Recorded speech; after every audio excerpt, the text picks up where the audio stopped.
ඇත්ත මොහිනී ඉන්න තැනක් තියෙනවා ලංකාවේ. හැම හන්දියක් ගානේ මොහිනී නැහැ. ඇත්තම කතාව මේක තමයි මොහිනීගේ උපත සිද්ධ වෙච්ච කතාව. බදුල්ල පැත්තේ තියෙන ඌව ප්‍රොවින්ස් වල බදුල්ල පැත්තේ තියෙනවා කන්දක්. හරි මම මේ කතාව ඔලෙලෙන් කියලා තියෙනවා. නමුනුකුල කන්ද. අඩි මං හිතන්නේ අඩි 6680ක් දක්වද උසයි. අන්නේ කන්දේ ගොඩාක් කල් නොදේ මේ ඇත්තම කතාව මේක තමයි මොහිනීගේ උපත සිද්ධ වෙච්ච කතාව. ඒ කන්ද ආශ්‍රිත පොඩි ගම්මානයක් තිබිලා තියෙනවා. මේ ගම්මානේ ජීවත් වෙලා ඉඳලා තියෙනවා දුප්පත් වගේ පවුලක ගෑන් ළමෙක් ලස්සන ගෑන් ළමෙක් යකේ නම රන්මලි. රන්මලි කියන ලස්සන ගෑන් ළමෙක් ඉඳලා තියෙනවා. මේ ගෑන් ළමයා පෙම්හාදකමක් ඇති කරගෙන තියෙනවා. පොඩ්ඩක් පොසත් පැලැන්ති කොල්ලෙක්. ඉතින් අර හැමෝටම වෙන දේ සිද්ධ වෙලා තියෙනවා. ගෙදරින් අකමැතිව. ඉතින් මොකද කරලා තියෙන්නේ? මේ දෙන්න පැනලා යනවා මේ කන්ද. ඊළ කන්ද ජීවත් වෙනවා. කන්ද ජීවත් වෙනකොට ටික කාලයක් ජීවත් වෙනකොට ඉතින් මේගොල්ලන්ට බබෙක් හම්බ වෙනවා. ඒක කොහොමද හම්බ වෙන්නේ? ඊ කැල්ල කිව්වේ නැහැ නේද?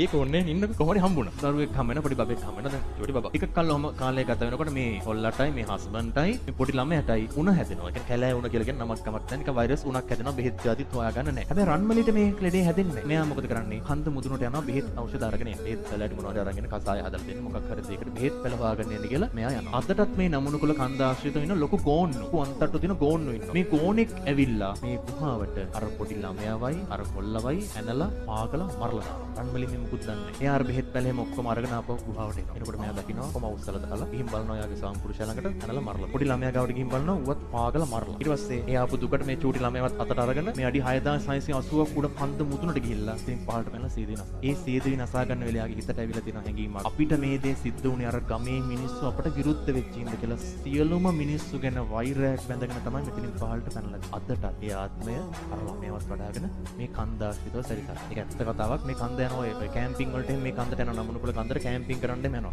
ඒ කීප ගොඩාක් අය දැකලා තියෙනවා. සුදු පාට ඡායාවක් ළමෙක් වඩාගෙන කෑ ගහගෙන ඇවිදගෙන යනවා. අදටත් ඒක තියෙනවා. ඔන්න ඔය තමයි ඇත්තම කතාව.